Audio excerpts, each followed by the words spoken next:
성경 말씀을 공독하겠습니다. 고린도후서 10장 1절로 11절까지의 말씀입니다.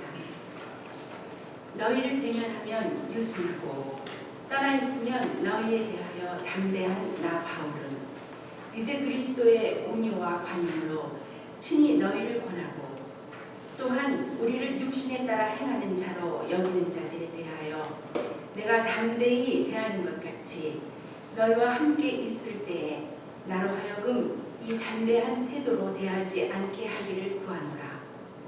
우리가 육신으로 행하나 육신에 따라 싸우지 아니하노니 우리의 싸우는 무기는 육신에 속한 것이 아니요 오직 어떤 견고한 진도 무너뜨리는 하나님의 능력이라. 모든 이론을 무너뜨리며 하나님 아는 것을 대적하여 높아진 것을 다 무너뜨리고 모든 생각을 사로잡아 그리스도에게 복종하게 하니 너희의 복종이 온전하게 될 때에 모든 복종하지 않는 것을 벌하려고 준비하는 중에 있노라. 너희는 외모만 보는도다. 만일 사람이 자기가 그리스도에게 속한 줄을 믿을진대 자기가 그리스도에게 속한 것 같이 우리도 그러한 줄을 자기 속으로 다시 생각할 것이라. 주께서 주신 권세는 너희를 무너뜨리려고 하신 것이 아니요 세우려고 하신 것이니 내가 이에 대하여 지나치게 자랑하여도 부끄럽지 아니하리라. 이는 내가 편지들로 너희를 놀라게 하려는 것 같이 생각하지 않게 함이라. 그들의 말이 그의 편지들은 무게가 있고 힘이 있으나 그가 음으로 대할 때는 약하고 그 말도 시원하지 않다 하니 이런 사람은 우리가 떠나 있을 때에 편지들로 말하는 것과 함께 있을 때 행하는 일이 같은 것임을 알지라. 아멘. 요즘 시대가 굉장히 어려운 시기인 것은 분명합니다. 매스컴을 통해서 한국의 소식들을 많이 접하실 것이고 미국도 선거 이후에 여러 가지 혼란한 시간을 저희가 보내고 있습니다. 어떻게 보면 불확정성의 시대가 아닌가 그렇게 생각해보는 때입니다. 여러 가지 어려운 시기에 저희가 늘 당하는 것이 무엇입니까? 두려움이 저에게 엄습하게 되어 있어요. 그래서 지난번에 새벽 기도 때 말씀을 가지고 저희가 나눴을 때 두려워하지 말라는 그런 하나님의 명령 성경에 많이 있다 그렇게 말씀드렸습니다. 어려운 시기를 지날 때 저희가 어떻게 살아야 될까 그리고 어떤 삶의 태도를 가져야 될까 늘 궁금합니다.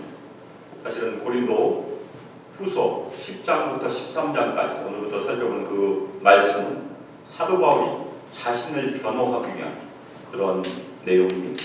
그중에서 오늘 우리가 첫 번째를 살펴보게 될 텐데 그 내용 중에 보면 사도 바울이 그 당시에 자신이 자신의 삶을 어떻게 그리스도께 드렸는가에 대한 태도가 잘 나와 있습니다. 특별히 세상에 대해서 그리고 성도들에 대해서 그리고 이 땅에 자신이 존재하는 가장 중요한 이유가 무엇인지를 잘 설명해 주고 있어요. 그래서 우리가 세 가지 그리스도라는 그 단어를 중심으로 세 가지를 저희가 같이 살펴보게 될 것입니다. 그래서 첫 번째 태도는 이 땅에 살면서 저희는 항상 세상에 대해서건 성도들에 대해서건 그리스도의 태도로 살아야 된다. 그것이 첫 번째 삶의 중요한 지침이고 두 번째는 저희가 이 땅에 존재하는 가장 중요한 이유는 모든 것, 세상에 있는 모든 것을 저희가 그리스도께 복종시키는 삶을 살아야 한다. 그것이 두 번째 삶의 지침이고 세 번째는 저희가 이 땅에서 그리스도의 권세로 교회에서건 아니면 세상에건 살아야 된다는 그런 세 가지 지침을 저에게 제공해 주고 있습니다. 그래서 저희가 하나씩 살펴보도록 하겠습니다. 첫 번째는 사도 바울이 고린도 교회 성도들에게 그리스도의 태도를 소개를 합니다. 내가 너희를 권하노니 무엇으로 권합니까? 그리스도의 온유와 관용으로 권한다라고 이렇게 얘기를 하고 있습니다. 사도 바울은 자신이 사도이기 때문에 명령할 수 있는 권한이 있어요. 그런데 이 권한다는 말은 내가 비록 너희들에게 명령할 수 있는 그런 권리가 있지만 그 권리를 양보하고 권면한다는 그런 뜻입니다. 온유함으로 건면하는 그런 장면입니다. 특별히 이 말에서 요한복음에 나오는 보혜사 파라클레이토스라는 보혜사 성령님이 나왔습니다. 우리 옆에서 세밀한 음성으로 말씀해 주신 그 성령님이 바로 이 말입니다. 성령께서 저희를 강제로 하지 않으세요. 저희가 자발적으로 순종하도록 위로하시고 이끄십니다. 그런데 사도 바울이 그리스도의 온유와 관용이라는 그 태도를 성도들에게 제공하고 있어요. 근데 지난주에 저희가 쉼에 대해서 얘기했는데 쉼을 얻기 위해서 무엇이 필요하다고 말씀드렸습니까? 나는 마음이 온유하고 겸손하니 그 말 마태복음 11장 29절에 있는 예수 그리스도께서 자신의 성품에 대해서 하신 말씀과 아주 비슷한 말씀입니다. 특별히 첫 번째 온유는 아주 비슷한 말을 쓰고 있어요. 근데 사도 바울은 온유와 관용이라는 두 단어가 아주 비슷한 단어입니다. 둘 다 부드럽다는 단어예요.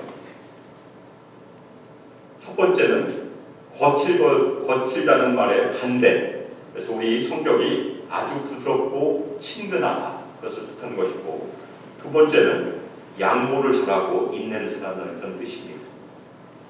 성도들끼리 예수께서 이 땅에서 보여주신 그 온유와 겸손으로 그리고 온유와 관용으로 서로 대하라는 그런 초청으로도 저희가 이해할 수 있습니다. 그런데 사도 바울이 자신을 소개할 때 뭐라고 소개합니까? 얼굴로 마주보면 유순하고 떠나 있으면 담대하다. 이 말은 사도 바울이 자신에 대해서 사용한 것이 아니고 사도 바울을 공격자들 사도 바울을 불렀던 별명입니다. 첫 번째 유순하다는 말은 좋은 말이 아니에요. 원래 사회적으로 지위가 낮다, 비굴하다, 굴종한다 그런 뜻입니다. 굉장히 심한 공격에 있었어요. 사도 바울은 자신이 듣고 있는 그런 욕 같은 얘기를 그냥 쓰고 있는 것입니다. 나 바울은 그렇게 듣고 있지만 어떻게 되돌려 줍니까? 똑같이 되돌려 주지 않고 온유와 관용으로 그리스도께서 보여주신 온유와 관용으로 너희를 권한다고 첫 번째 태도를 얘기합니다. 그런데 사도 바울이 성도들에 대해서는 온유와 관용이지만 세상에 대해서는 그렇지 않아요. 자신을 반대했던 사람들에게는 어떻게 됐습니까? 담대하게 됐다고 얘기를 합니다. 우리 성도들이 꼭 지켜야 될 중요한 두 가지 태도. 우리 교회 안에서는 서로 그리스도의 온유와 관용으로 서로를 이해하고 용납해야 되는 것이 분명하겠죠.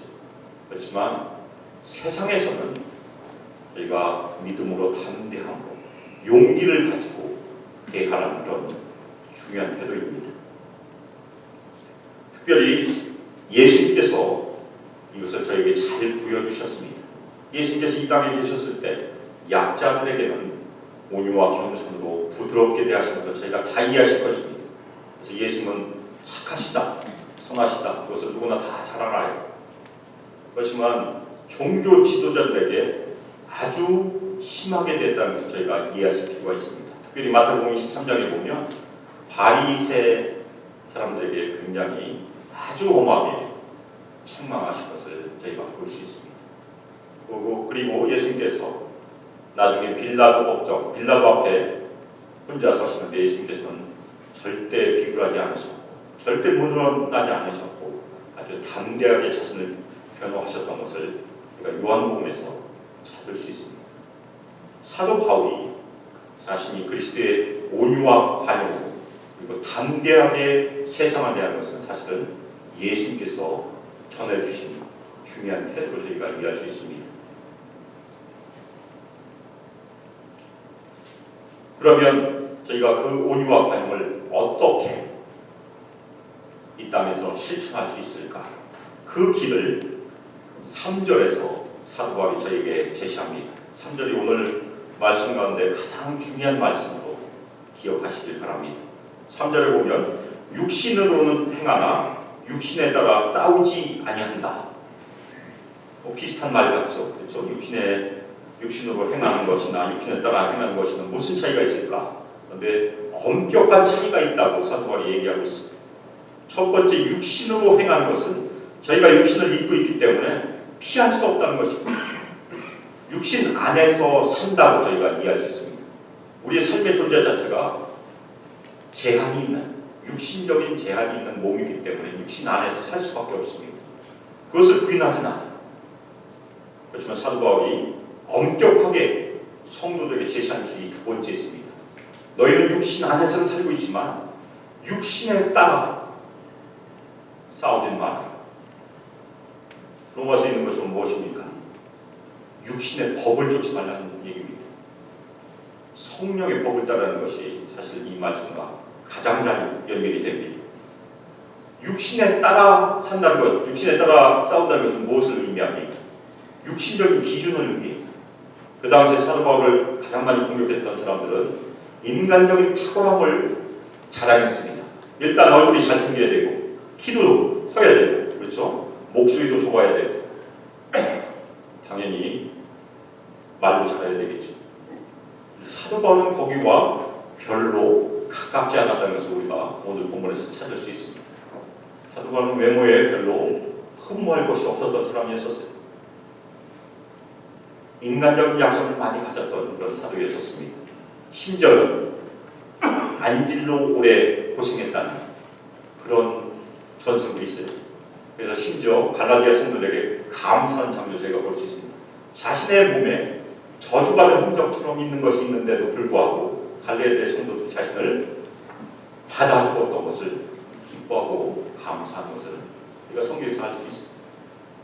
그것이 사도 바울의 연약함이었습니다. 그런데 세상 사람들은 그것을 경멸한다는 것입니다. 인간의 약함을 깔보고 오히려 인간의 탁월함을 자랑하는 것이 세상의 기준이라는 것입니다. 그렇게 살지 말라. 성도들에게 지금 얘기할 것입니다. 그것이 모든 그리스도인들이 이 땅에서 살면서 꼭 지켜야 될 삶의 태도입니다. 육신의 법에 따라 살지 말고 성령의 법에 따라 살아. 오늘 말씀드리면 육신 안에서 살지만 육신에 따라 싸우지 말아라. 그렇게 얘기하고 있습니다. 이 싸운다는 말이 등장을 하는데 저희 모든 그리스도인들은 예수를 믿는 순간 싸움터로 부름을 받게 되어 있습니다. 느끼시건 못 느끼시건 그것이 성경적이 오히려 예수 믿기 전에가 더 편할 수 있어요. 같은 편이니까 누가 공격하겠습니까? 근데 예수를 믿는 순간 갑자기 적들이 생겨요. 그렇죠? 저희를 흠으려고 공격하는 많은 세력들이 있습니다. 그것이 저희가 당하는 여러 가지 어려움들입니다. 그런데 그 적들과 싸울 때 육신의 법대로 싸우지 말라는 그런 얘기입니다. 세상 사람들이 싸우는 것처럼 그리스도인들은 싸우지 말라. 그렇게 적용하시면 됩니다. 그럼 예수님께서 그것을 어떻게 보여주셨습니까? 예수님의 삶의 태도는 끝까지 적을 위해서도 기도하셨습니다. 십자가에 달려 돌아가신 순간까지 자신을 못 박는 사람들을 용서하고 기도하셨고 원수까지 사랑하라고 가르치셨습니다. 그리고 자신을 못 박는 많은 인간들, 저주하고 침을 뱉는 사람들을 구원하시기 위해서 십자가에서 자신을 드리셨어요. 예수님께서 요한복음에서 뭐라고 말씀하셨습니까? 내가 버릴 권세가 있다고 말씀하셨어요. 스스로 자신의 생명을 우리를 위해서 버리신 중요한 사건이 십자가 사건입니다. 그것이 저의 삶의 첫 번째 표현이 돼요. 그리고 사도 바울도 저희가 고린도 전서와 후서를 읽어보면 자신의 연약함을 굉장히 강조를 많이 합니다. 특별히 저희가 나중에 살펴보겠지만 고린도 후서 12장에 가면 자신의 약함을 통해서 육신적인 약함을 통해서 하나님의 능력이 온전해진다고 고백을 하고 있습니다. 전혀 이해되지 않는 그런 얘기를 하고 있습니다. 세상에서는 강함을 가지고 성공해야 될 텐데 어떻게 약함을 가지고 이길 수 있을까? 어떻게 십자가를 자랑하면서 이 땅에서 성공할 수 있을까? 탁월함을 가지고 이겨야 될 텐데 그것이 우리 성도들도 생각하는 그런 생각들입니다. 우리는 영적인 전쟁에서 하나님의 무기로 싸워야지 우리의 무기로 싸우지 말라는 얘기. 그래서 그 무기를 사도 바울이 4절에서 제시하는데 잘 알고 있습니다. 하나님의 능력이. 그런데 하나님의 능력을 어떻게 사용해야 되는가 더 중요합니다. 하나님의 능력에 대해서 모르는 분 능력이 없을 거예요. 그것을 어떻게 사용하는 것이 우리가 해야 될 일인가. 많은 성도들이 거기서 넘어집니다. 많은 교회가 거기서 넘어지고 있습니다. 그 하나님의 능력은 저희가 이해하는 것처럼 어떤 경관님도 다 무너뜨릴 수 있어요. 하나님을 대항할 어떤 존재도 없기 때문에 그렇습니다. 우리 그리스도인들은 그 하나님의 능력을 가지고 무엇을 해야 될까? 사도 바울이 자신이 하고 있는 얘기를 하고 있습니다. 현재 하고 있다는 얘기입니다. 그래서 두 번째 보면 그리스도인들은 이 땅에서 하나님의 능력으로 모든 것을 그리스도께 복종시키기 위해서 부름받은 자들이다. 그것이 두 번째 태도예요. 이 삶의 태도는 우선적으로는 하나님을 대적하는 세상들에 대해서 저희가 해야 될 일입니다. 하나님께서 주신 우리에게 주신 그 능력이 얼마나 큽니까? 사도 바울이 모든 이론을 다 무너뜨릴 수 있다고 얘기하고 있습니다. 세상의 이론을 하나님의 법으로 굴복시킬 수 있는 그런 능력을 저에게 주신 것입니다. 그 다음은 하나님을 대적하여서 높아진 것. 이것을 저희가 뭐라고 부릅니까? 교만입니다. 사탄의 가장 치명적인 죄악이 교만이고 인간이 사탄을 가장 잘 닮을 수 있는 것이 교만입니다. 우리가 교만을 가장 많이 경계해야 돼요. 그것을 다 없애시고 하나님의 능력으로 무너뜨리는 그 능력이 있다는 것입니다. 그리고 모든 생각들을 사로잡아 그렇게 복종시키는 그 능력이 있습니다. 그 모든 일들을 사도 바울에게 주셨고 우리에게도 이미 주셨어요. 그러니까 이 땅에서 성도들이 계속해서 교회가 해야 될 일이 그 일이라는 것입니다. 저희가 세상에 휩쓸리지 말고 세상을 하나님의 능력으로 정복하라고 불렀습니다. 그런데 세상의 법이 교회에 들어오고 세상의 법으로 저희가 살아간다는 것이 우리 성도들의 문제입니다. 이 사로잡는다는 것은 전쟁 포로로 잡는다는 그 얘기입니다. 저희는 이미 전쟁터에 있는 거예요. 사도 바울이 전쟁의 그림을 그리고 있습니다. 우리가 이 땅에서 해야 될 일이 모든 이론을 사로잡아 포로로 삼아라. 그리고 하나님을 대적해서 일어나는 그 교만도 포로 잡아서 예수님께 복종시켜라. 그리고 우리의 모든 생각들, 세상의 생각들도 다 포로로 삼아서 그리스도께 복종시켜라. 그렇게 초대하고 있는 것입니다. 저희가 그 일을 위해서 다 부름받았습니다. 그리스도인이라면 이 일에 대해서 예외가 없다는 것입니다.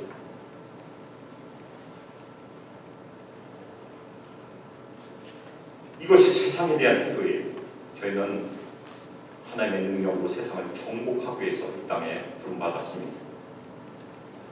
그러면 교회 안에서는 저희가 어떠한 일을 해야 될까? 성도들 사이에 그것이 세 번째 이야기입니다. 그리스도의 권세로 우리는 서로 세워져야 합니다. 사도 바울은 7절부터 11절까지 자신에 대한 변호를 제일 많이 합니다. 아마 많이 공격을 당했으니까 사도 바울도 좀 마음이 좋지 않았던 것 같아요. 그래서 자신을 변호한 장면이 제일 많이 나옵니다. 그래서 7절에 보면 나를 외모로만 판단하지 말아라. 그렇게 부탁을 하고 있습니다. 이미 말씀드렸던 것처럼 사도 바울 외모가 이렇게 출중하지 않았어요. 키도 크지 않았고 구부러졌고 여러 가지 신체적인 그런 약점을 가지고 있었다고 전해집니다. 그렇지만 우리는 외모를 많이 판단하게 되어 있습니다. 그렇죠? 사람을 잘 먼저 보면 그 사람이 잘생겼는가, 키가 큰가 여러 가지를 보게 되어 있습니다. 심지어는 사무엘 선지자도 그런 유혹을 받은 적이 있어요. 사울 왕 이후에 새로운 왕을 기름 부으기 위해서 사무엘이 베들레헴으로 올라갔습니다. 이세의 집에 가서 아들 부르는데 첫 번째 아들이 엘리압이었어요. 용모가 준수하고 키가 크다고 얘기하고 있습니다. 아마 사울도 굉장히 용모가 출중했습니다. 그런데 사무엘 보니까 사울보다 엘리압이 더 낫던 것 같아요. 그래서 하나님께서 택하신 자가 이 사람이 아닌가 생각했어요. 그때 하나님께서 뭐라고 말씀하셨습니까? 사람들은 외모를 보지만 하나님께서는 무엇을 보십니까?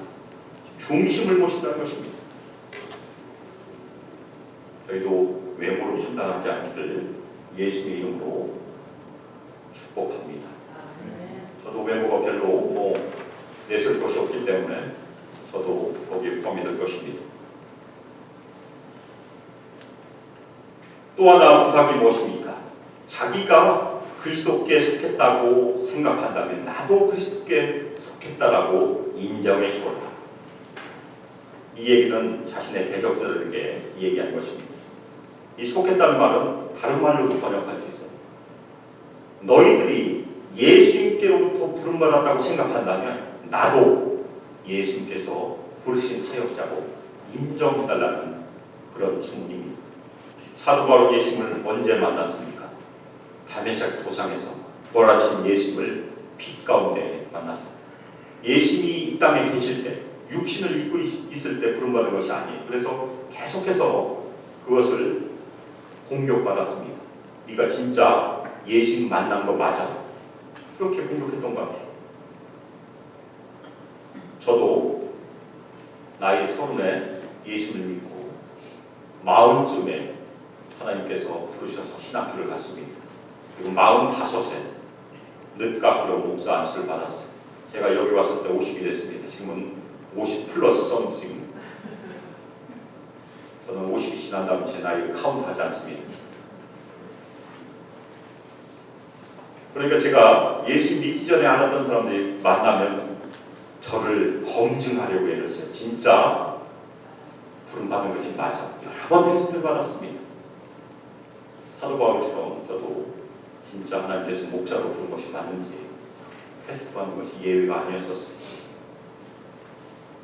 사도 바울은 가는 곳곳마다 자신이 부활하신 예수를 통해서 직접 부름받았음을 자랑을 많이 했던 것 같아요. 그 자랑도 공격했습니다. 그래서 내가 자랑 많이 했지만 부끄럽지 않는다. 그렇게 변명하고 있는 것이 오늘 성경에 기록이 되어 있습니다. 그 다음에 내가 하나님께서 예수 그리스도께서 주께서 주신 권세가 나에게 있다고 자신을 변명합니다. 사도로 부름받았을 때 하나님의 권세가 사도에게 있어서 성경에 많이 기록이 되어 있습니다. 그런데 그 권세는 세상에 대한 권세와 전혀 다른 권세로 사도 바울이 설명을 하고 있습니다. 세상에 대해서는 무엇입니까? 무너뜨리고 복종시킨 것이 사도의 권세에 있었어요. 그렇지만 성도들에게는 너희를 세우기 위해서 권세를 주셨다라고 얘기하고 있습니다. 이 세우다는 말은 신약 성경에서 여러 번 등장을 하는데 대부분 바울이 썼어요. 그런데 이 말의 원뜻은 두 가지 말이 합쳐져서 되어 있습니다. 집을 세우다는 얘기입니다. 건축을 하다는 그런 얘기예요. 사도 바울이 에베소서 4장에서 예수님께서 이 교회에서 하신 일을 설명을 했습니다. 예수 그리스도 바로 그분이 교회에 사도와 선지자와 복음 전한 자와 목사와 교사를 주셨으니 왜 주셨습니까? 성도들을 온전케 하여 봉사의 일을 하게 하고 그리스도의 몸을 세우게 하기 위해서. 세우다는 말이 거기 또 있어요. 집을 세우시기 위해서. 저도 하나님께서 늦게 부르셨지만 목사가 됐으니 하나님께서 주신 목사로서의 권위가 분명히 있을 것입니다. 그 권위를 어떻게 증명할 수 있겠어요? 사도 바울이 얘기했던 것처럼 제가 교회에서 사역을 통해서 성도들을 세우고 교회를 세우면 저는 계속해서 하나님께서 주신 권세를 잘 사용하는 것이고, 만약에 계속해서 성도들을 허물고 교회를 허무는 일이 제 사역 가운데 있으면 저는 퇴출돼야 되는 그런 목사라는 얘기. 요즘 퇴출이 또 많이 유행을 해서 저뿐만이 아니라 저희 수목교에서 세워지는 여러 직분자들도 동일해요. 은사는 다양하지만 부르심은 하나입니다. 저를 위해서 기도해 주신 거 상당히 감사합니다. 그렇지만 교회 사역은 목사 하나에게 집중돼서는 절대 안 돼요. 직분자 몇 명이 일을 하면 그 교회는 건강한 교회로 가기는 아주 어렵습니다. 우리 모두가 다 하나님의 사역자로 부름받았다는 것을 저는 여기 처음에 왔을 때부터 반복적으로 계속 얘기하고 있습니다. 우리는 다 사역자입니다. 봉사일은 제가 하는 것이 아니고 우리 성도들이 하십니다. 그것이 섬기다는 그 말입니다. 봉사라고 하니까 제가 식탁 봉사나 하나 이렇게 생각하실 텐데 그 일이 아니에요.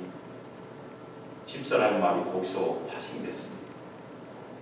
오히려 저는 계속해서 우리 성도들을 파송하는 일을 하는 것이지 우리 성도들이 전선에 나가서 진짜 세상과 담대하게 싸우면서 복음을 증거하는 선교사들이 저는 예수님 믿지 않는 사람 만날 일이 별로 없어요. 우리 성도들은 매일매일 몇 명을 만납니다. 많이 만나실 것입니다. 저보다 더 진짜 전선에 계신 분들이 그것을 자랑스럽게 여기시길 바랍니다. 우리 모두에게 하나님께서 기름 부음을 주셨어요. 요한 1세가 얘기에 나옵니다. 목회자만 기름 부음 받은 것이 아니고 우리 성도들 다 만인 제사장을 왕같은 제사장을 세우셨어요. 왜 그것을 개신교가 종교개혁 이후에 아직까지도 실천하지 못하고 있는지 아주 안타깝습니다. 계속해서 사역자 중심으로 가게 하는 것이 하나님의 방법이 아니라는 거예요. 그것은 대적자의 방법입니다. 성도들이 다 교회를 세우는 데 참여하도록 다 부르셨습니다. 그것을 가슴에 꼭 새기시길 예수 그리스도의 이름으로 축복하며 부탁합니다.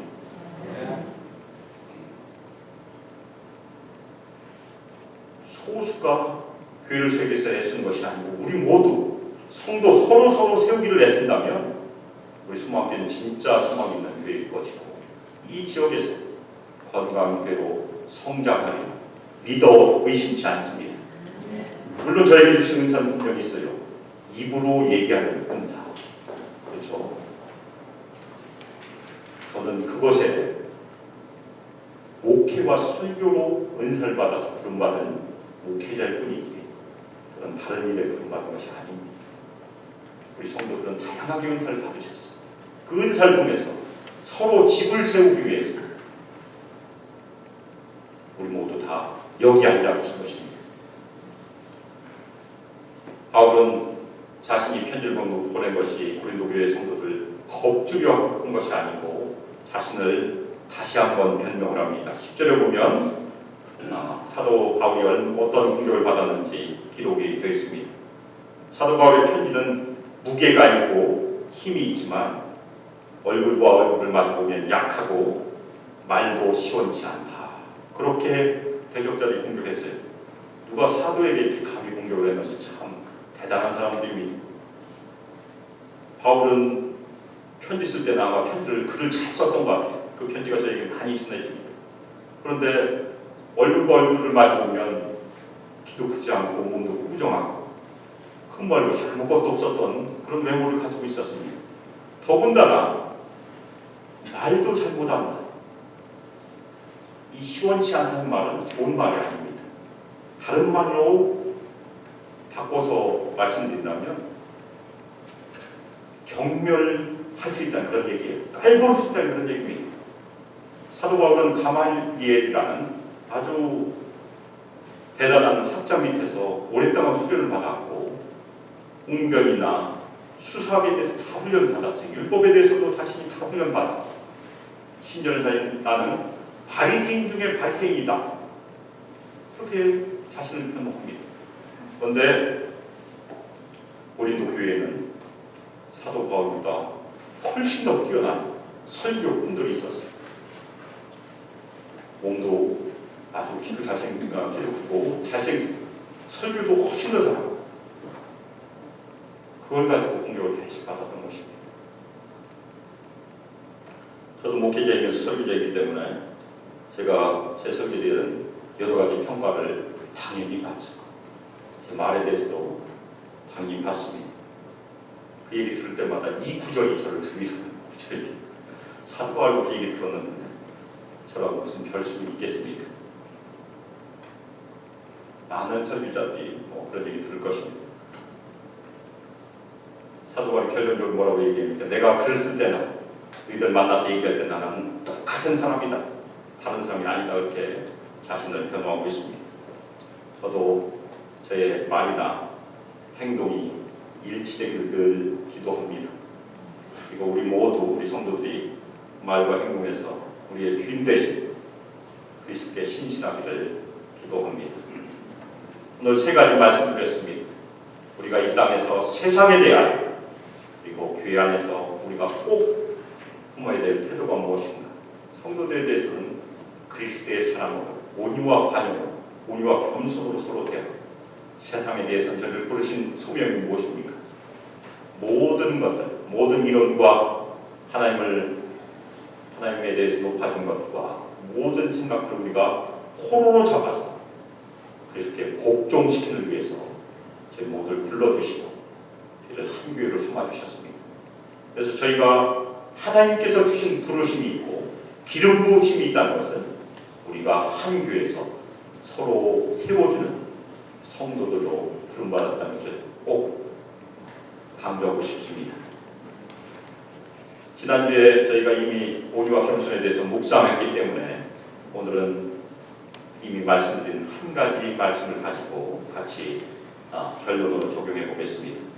저희가 이 땅에서 한시적인 삶, 육신의 한계를 가지고 사는 삶에서 꼭 필요한 것은 사도 바울이 얘기했던 것처럼 우리는 육신으로는 행하지만 육신에 따라 싸우지 아니한다. 꼭 기억하시기를 가슴에 새기시기를 예수 그리스도의 이름으로 축복합니다. 우리는 육신의 기준으로 육신의 능력으로 살지 않기를 결단한 사람들이 항상 성령에 따라 성령의 법을 따라서 살기로 작정한 사람들이 그리스도인들의 거기는 아무 예외가 없습니다. 이 일을 위해서 사도 바울이 여러 번 고린도 교회 성도들에게 그리고 저희에게 제시한 길이 무엇입니까? 예수 그리스도의 십자가입니다. 십자가에 달리신 예수 그리스도만을 제시했어요. 지난주에 저희가 묵상한 말씀도 예수님께서 뭐라고 말씀하셨습니까? 쉼을 위해서 우리에게 제시한 길은 나의 멍에를 너희 위에 매라. 그 얘기에 다른 길 없습니다.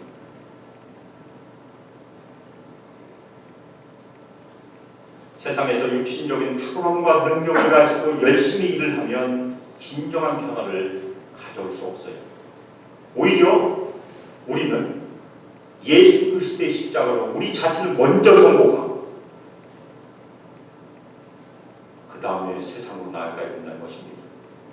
그 십자가를 지는 삶이 우리 자신을 정복하지 않고 절대 나가면 안 돼요. 그러면 이 어려운 일을 누가 걸을 수 있을까? 참 그 말씀 어렵다 생각할 수 있습니다. 쉽지 않은 길이에요. 저희가 이미 전쟁터에 나왔다고 말씀드렸는데 자신과의 싸움에서 치열하게 싸우기 전에는 승리를 이루기가 쉽지 않다는 것입니다. 매일매일 기도할 때마다 예수님의 말씀처럼 기도에 무릎을 꿇고 자신과 먼저 싸우시기를 자신을 십자가에 못 박으시고 그리고 자신의 뜻을 포기하고 하나님의 뜻으로 채움받기를 계속해서 기도하시기를 예수 그리스도의 이름으로 축복합니다. 그것이 첫 번째 저희가 해야 될 일이에요. 다른 일 하기 전에 먼저 그 일부터 하세요. 우리 마음이 혁명적으로 변화되기 전에는 자신의 배우자도 못 변화시키고 자식들도 절대 변화시킬 수 없습니다. 매일매일 저희의 기도의 싸움은 거기서 시작이 되어야 됩니다. 우리 자신을 끊임없이 십자가에 못 박는 삶, 우리 뜻을 끊임없이 포기하는 삶이 사도 바울이 제시한 십자가의 삶이고 지난주에 묵상한 예수의 몸을 우리 위에 짊어지는 삶이라는 말씀입니다. 우리가 자신을 정복하지 않고 권세를 가지면 그 권세는 항상 왜곡되게 돼 있습니다. 삐뚤어지게 돼 있다는 얘기입니다. 세상에서도 그것 때문에 문제가 많이 생기고 교회는 그것 때문에 아주 신음하고 있습니다. 제가 말씀드리지 않아도 많은 교회들이 그런 예를 가지고 있습니다. 그래서 우리 소망교회에서는 삐뚤어진 권력이 싹 트지 않기를 예수 그리스도의 이름으로 바랍니다. 저희 모두가 이 땅의 모든 것들을 그리스도께 복종시키기 위해서 다 여기 부름받았습니다. 그럼 우리가 첫 번째 해야 될 일은 우리 자신 예수 그리스도의 십자가에 못 박는 일을 매일매일 하셔야 된다는 그런 말씀입니다. 그것만이 우리가 이 지역에서 영향력을 행사하고 건강한 교회로 오랫동안 주님을 섬길 수 있는 중요한 길이기 때문에, 분명한 길이기 때문에 예수 그리스도의 이름으로 권면드립니다. 사랑하는 소망교회 성도 여러분, 2016년이 몇 주 남지 않았습니다. 저희가 2017년을 바라보면서 오늘 사도 바울의 권면처럼 육신에 따라 싸우지 않고 하나님의 능력으로 성령의 법으로 싸우시기를 예수 그리스도의 이름으로 축복합니다. 그 일을 위해서 우리 모두가 먼저 치열하게 기도의 싸움을 하시길, 자신을 십자가에 못 박는, 자신의 뜻을 포기하고 십자가에 계속해서 못 박고 하나님의 뜻으로 채움받기를 애쓰는 열심을 내는 성도들이 되시기를 예수 그리스도의 이름으로 축복하며 기도합니다. 이 시간 합심해서 기도하겠습니다. 오늘 예수님께서 저에게 말씀하신 그 세 가지 꼭 기억하시고 함께 기도하겠습니다. 먼저 그리스도의 온유와 관용으로 성도 서로 대하시길 예수님 이름으로 저희가 기도하고, 먼저 이 소망교회가 이 땅에 존재하는 이유가 이 세상의 모든 것들을 하나님의 능력으로 그리스도께 복종시키기 위해서 부름받았음을 기억하고 기도하고, 또한 하나님께서 주신 권세로 그 권위로 서로 세워가는 교회, 저희 소망교회를 축복하여 주셔서 이 땅에서 계속해서 영향력을 미치는 성도들, 영향력을 미치는 교회로 주님께서 사용하여 주시기를 같이 기도하겠습니다. 긍휼과 자비가 풍성하신 하나님 아버지, 저희의 연약함을 사랑하고 주님께 나아갑니다. 저희 교회가 작고 약하지만 주님께서 저희를 사랑하시며 하나님의 은혜 가운데 오늘까지 인도해 주셨음에 참으로 감사를 올려드립니다. 우리 모든 성도들 주님께서 축복하여 주셔서 오늘 말씀대로 저희가 이 땅에서 육신의 한계를 가지고 살고 있지만 육신에 따라 살지 않으며 오히려 하나님의 능력으로 성령의 법을 따라서 사는 성도들로 주님께서 축복하여 주시고, 우리 소망교회가 항상 하나님의 능력으로 이 땅에서 주님께서 부여해 주신 그 사명에 복종하여 모든 세상의 것들을 그리스도께 복종하는 일로 저희가 하나가 되도록 주님께서 축복하여 주시기를 간절히 기도합니다. 우리 모든 성도들이 예수님께서 저에게 보여주시며 저에게 부어주신 온유와 겸손함으로, 온유와 관용으로 서로를 세워가는 주님의 성도들로, 서로를 세워가는 주님의 교회로 주님께서 축복하여 주셔서 2017년은 많은 영적인 추수들이 저희 소망교회에서 흘러넘치시도록 이 시간 간절히 기도 올려드립니다.